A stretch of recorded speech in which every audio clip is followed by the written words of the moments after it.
Hi Virgo, I hope that you're doing well. Today we're going to be looking into your next relationship. Let's see how many details we can get about it.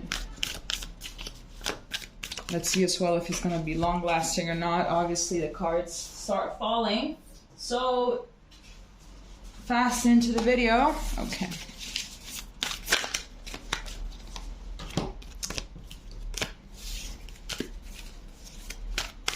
What about Virgo and their next relationship?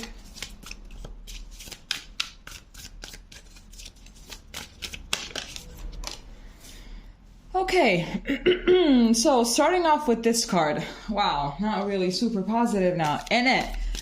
Okay, so I think that you're both very stubborn. I think that you're going to be both quite stubborn. It could be that you're divorced and you're going to get back together again. So it could be that you're divorced. It could be that you're just both very stubborn. It could be that you both come from a background of a very difficult family. So it could be that your parents are divorced. It could be that you had to experience the difficult sides of a relationship very early on. Well, you had to witness more than anything, that you had to witness definitely how ugly a relationship can get, from how two people can pass from being in love and passionate about each other to this, basically. It could be as well, I'm getting even couples therapy, so it could be that maybe you're a couple therapist or they're a couple therapist. But I'm definitely getting, more than anything, that you're definitely both very, very stubborn. I'm getting that perhaps you both have a lot of things going on in your life. It could be that, I don't know, you're both CEOs, or that you both have you both maybe have private, oh my gosh, how do you call it? You both have businesses, you both have, that you're both very powerful individuals, right? So there are going to be some power struggles here. Absolutely. You're both used to being the bosses of yourselves and everything else. So it's like two bosses, that like the clash of the titans here. There's a little bit of arrogance as well, either from you, from them, or from both sides. And us Virgos, we're extremely, extremely critical. So I think that we are pretty arrogant, because I'm also a Virgo. I think that we tend to be pretty arrogant, to be honest with you. Let's see what else we can get.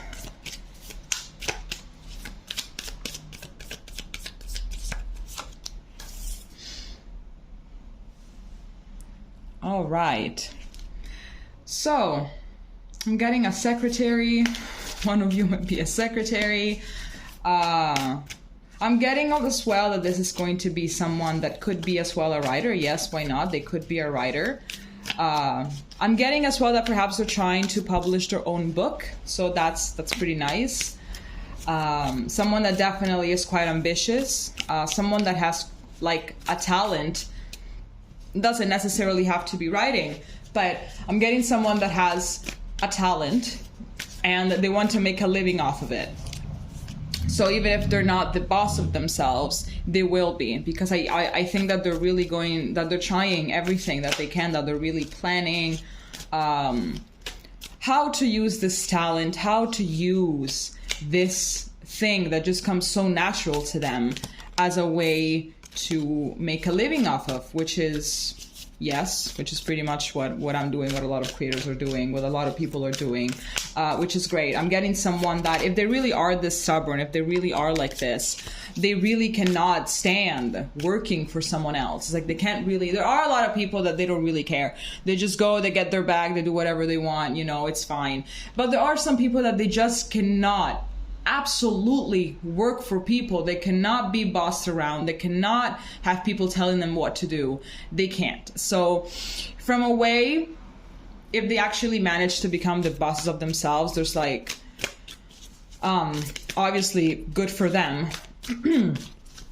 But obviously this thing also has their negative side. So I'm getting that this person is pretty much like that, that they have like another kind of perception, that they really think outside the box in a world of people that think inside the box. I'm getting maybe someone that is addicted to coffee. Perhaps you're addicted to coffee as well. What else can we get?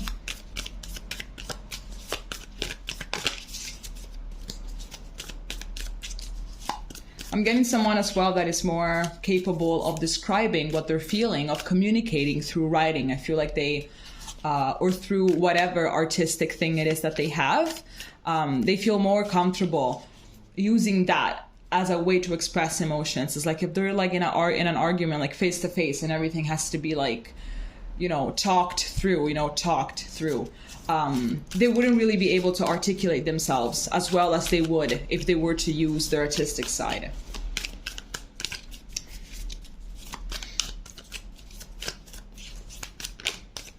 Could be that they're a lawyer as well. I'm getting lawyer for some reason.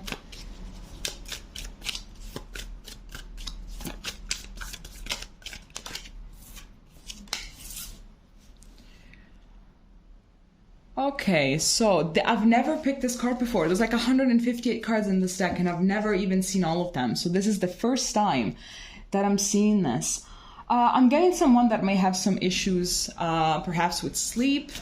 It could be because of the coffee that they have all of these issues. It could be that perhaps they're a Virgo as well, and they're like staying up all night criticizing everybody in their head, and they get pissed off because they can't get their way with people.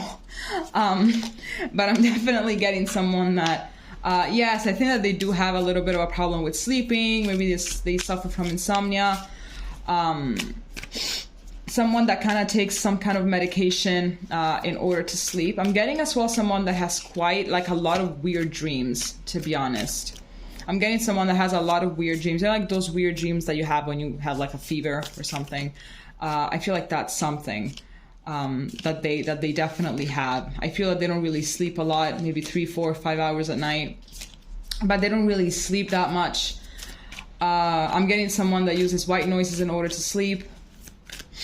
I don't know why I'm getting all of these details. Like, it's usually like a storyline, but this time I'm just getting a lot of details left and right, so I'm just trying to pick up on all of them, to be honest.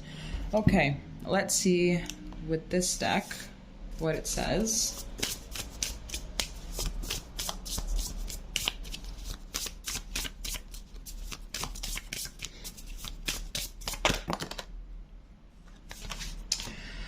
Okay, so here we have house 1, individuality, self-image, and approach to life.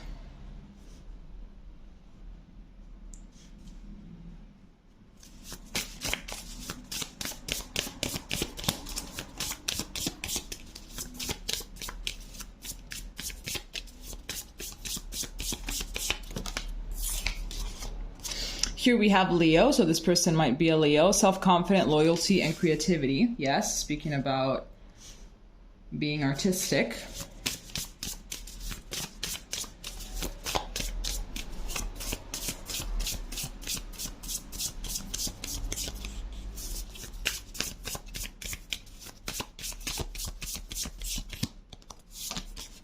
Here we have Aquarius. There might be an Aquarius. Originality, philanthropy, and progressive imaginings. Yes. All right, so this person might have Leo placements, Aquarius placements. Okay, so yes, absolutely. So we're getting once more the fact that they're very individualistic, that they basically live by the beat of their own drum, and that they're very, very creative. I feel like this is also something that perhaps they start doing, I'm getting maybe during COVID, during lockdown. I am seeing that a lot of people, me included, during lockdown, it's been this transformative period, it's been extremely transformative. I've just seen people left and right, I think that a lot of people tried to open their own businesses and just tried to do their own thing during lockdown. It's like all of that time that we had to think about stuff. Some people really caught all the time that we had in our hands in order to really do some digging, like within themselves, and be like, what do I want to do, yada yada yada. We just had a lot of time to think back then. And I think that this is one of these people that managed to get something out of that experience. They just found their purpose. I'm getting, they really did find their purpose. They're like, I cannot work for anyone, I can do this, I can yada yada yada. So I'm really getting that they're also letting their true self shine more, and I think that is also something that they're going to teach you. If you're someone that struggles a little bit with speaking your own truth, which I kind of doubt, because Virgos, we're always talking, we're always saying something, and we don't give a shit about what other people think. you know, especially when we're criticizing them, and then they just get upset, be like, I'm sorry that the truth upsets you so much.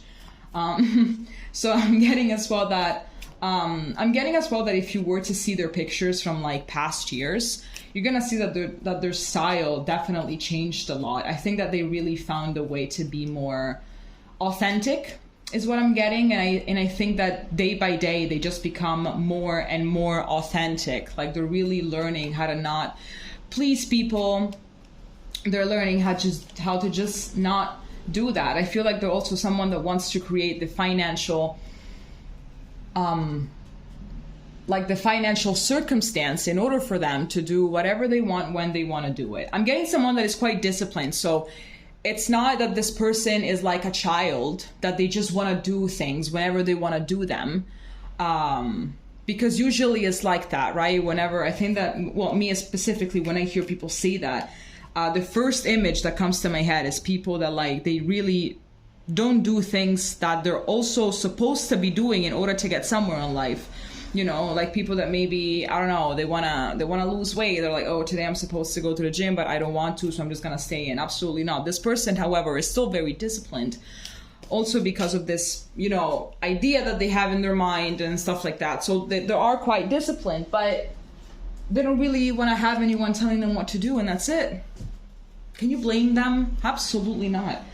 Absolutely not. So I feel like this person is definitely going to teach you how to be more like that, you know, how to open up more, how to speak your mind more, how to be more authentic, how to be more truthful, and how to stand by your own truth and by yourself. Absolutely. Oh, and here we also have the word originality. It's very nice how here we have individuality, self-confidence, and originality. Like this person stands out. This person stands out. I'm getting that they're very particular. I think that you've never really seen a person like this before in your life. Absolutely. This is one of these people that come across like once in a lifetime, to be honest. They're very particular. They really, really, really stand out. You know, I'm not getting someone that like walks somewhere and everybody, I don't know, and they're like super friendly or whatever. They're super extroverted. I'm getting someone that still has a little bit of a mysterious side to them. They know how to be extroverted, but they prefer to be, you know, to just be by themselves. You know, they prefer their introverted side, they're extroverted. So like they're kind of ambivert. Is that ambivert? Is that the word? But I'm getting that they're really very magnetic. I think that they have this aura that is extremely, extremely magnetic. Let's see what else we have here.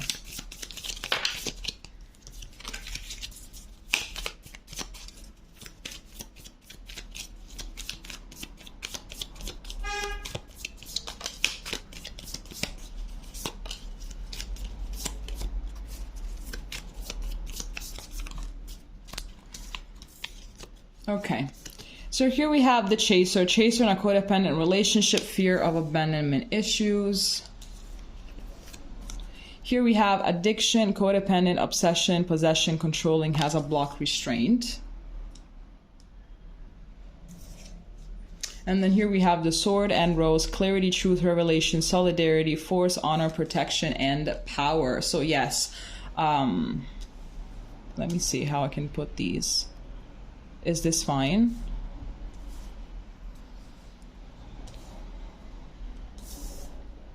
Oh yes, this is way better. Okay, what am I getting here? What am I getting? I think that the fact that they're so particular, these people usually have a lot of demons with them. Absolutely, they have a lot. I feel like one of them is basically being feared of abandonment. You know, people that are very, very artistic. They actually carry with themselves a lot of trauma, a lot of things. Like, yes, they're fantastic. Like, those are the kind of people that make history. But at the same time, they all have quite the demons that they carry with them. So I really feel like with this chaser and this addiction thing, I believe that that's actually far more something that is an energy that they were very much into when it comes to the past, when they still were not living by their authentic truth and everything. I'm getting someone as well that has been the victim of a lot of judgment, of a lot of criticism. You know, maybe whenever they tried to be their authentic self, they used to do it with the wrong people. And so they just got criticized and judged like heavily. So that's when they started closing up, and also they became the chaser in relationships. But I'm getting as well that they can be a runner. So it's like chasing when the other person is not giving you attention or has broken up with you and everything, and then being the runner when the other person is actually showing some true authentic love. So I feel like that is definitely one of the truths that is going to come out.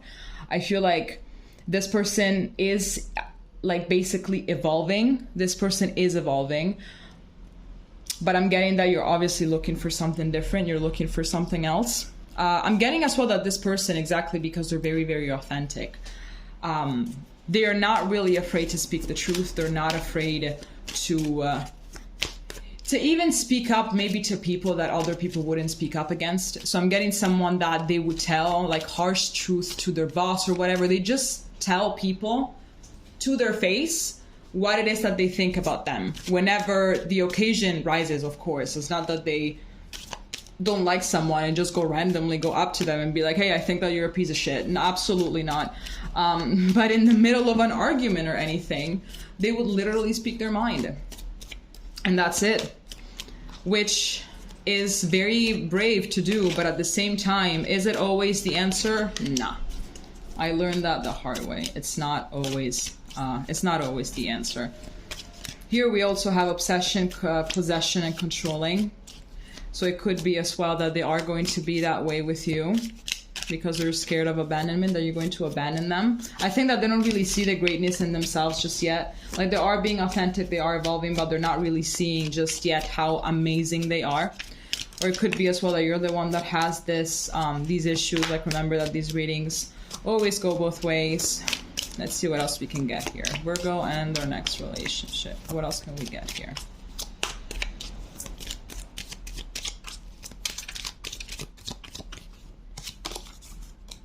Here we have the Eight of Wands.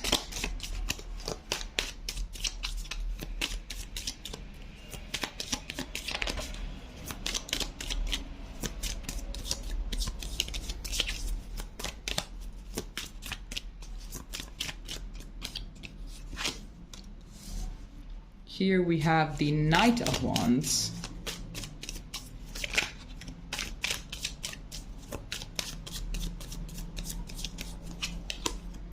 And here we have Death that you can't see.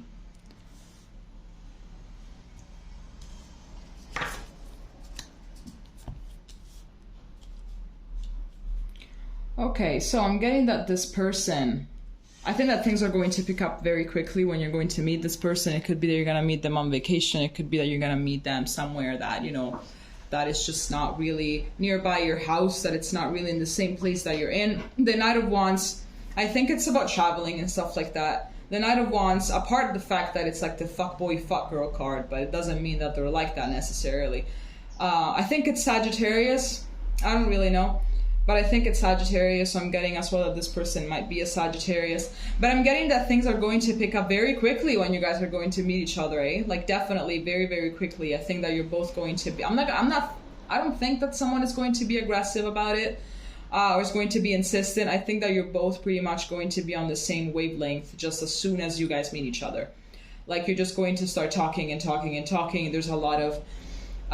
you're both going to be very spontaneous. I think that you're both going to be able to really be yourselves with each other. So that's definitely an amazing thing.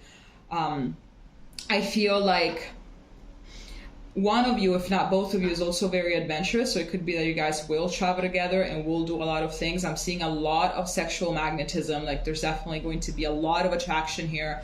I'm getting perhaps it's going to be like the best sex that you've ever had, or something like that. But I'm getting as well that exactly because of this codependent, fear of abandonment issues and obsession and possession, yada, yada, yada. I feel like they can be a little bit hot and cold at the beginning. So it's like you are going to be a little bit confused. I feel like sure, things are going to be, they're going to be picking up quickly and everything, but I feel like sometimes, not all the time, but like sometimes they're going to just be a little bit cold. You're going to be a little bit confused, but I think that you're going to be able to pick up on them pretty quickly. So you're going to know that whenever they're a little bit detached from you, it has nothing to do with you. It's them, it's their insecurities, it's, you know, it's just their head. It has nothing to do with you. But I feel like they always come back around, absolutely. With this Death card, I'm getting that not only it's not only a confirmation that this person is transforming and that they're becoming the best version of themselves, but it's also an indicator for me that also this relationship is definitely going to change you because of all of the things that they will be able to teach you just by being who they are. I'm getting someone as well that is quite empathetic, but more about cognitive empathy instead of actual real emotional empathy. What else can we get for Virgo and the next relationship?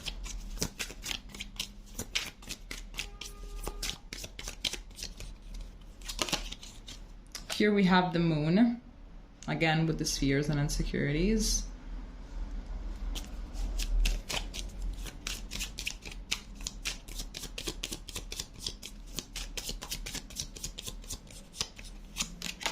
Here we have the Two of Pentacles.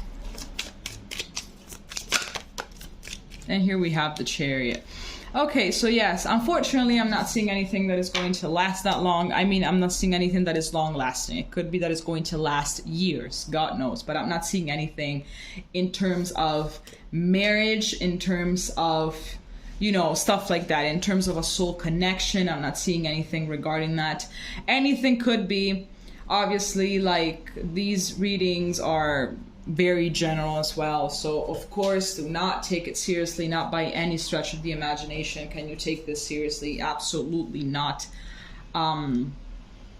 Okay, so yes, we have again this aspect of being quite afraid, of being very insecure, and I think that even though I think that this person really is at a levels above anybody else, but they don't see it. They don't see it. I think that they actually see themselves as being quite the opposite, actually. It's like, how can anybody ever fall in love with me? Like, I have nothing. Like, I'm nothing. Maybe I'm not even that attractive. When in reality, they could be fairly decently attractive. But it's like, I don't get it. It's like, they just don't get it. So I feel like there is going to be this energy of, you know, should I go through with this? Should I not go through with this? I feel like they're going to be quite the ups and downs, to be honest. But I see here with this Chariot, the things that are going to progress, perhaps not at a speed that you're comfortable with. Perhaps it's going to be a little bit slower. So I feel like you're going to start off super great, super quick, super intense, and then it's just going to kind of die out like 3-4 months into the relationship is going to, like, these little issues are going to start to come to surface. But I am seeing that things, however, they are going to progress very, very slowly. I feel that ultimately, I don't see this person being a bad person. I don't see this person being a narcissist. I don't see this person being any of that. I'm just getting someone that needs a lot of gentleness and a lot of kindness. I feel like their inner child really needs to be looked after, absolutely. And I feel like spiritually speaking, you have more knowledge than them. So I feel like for a lot of things, you would be able to help them out. Okay? All right, Virgo. So this is all that I have for you. If it made sense, if you already know this person, leave a comment and we're going to be seeing each other next time. Okay? Bye-bye.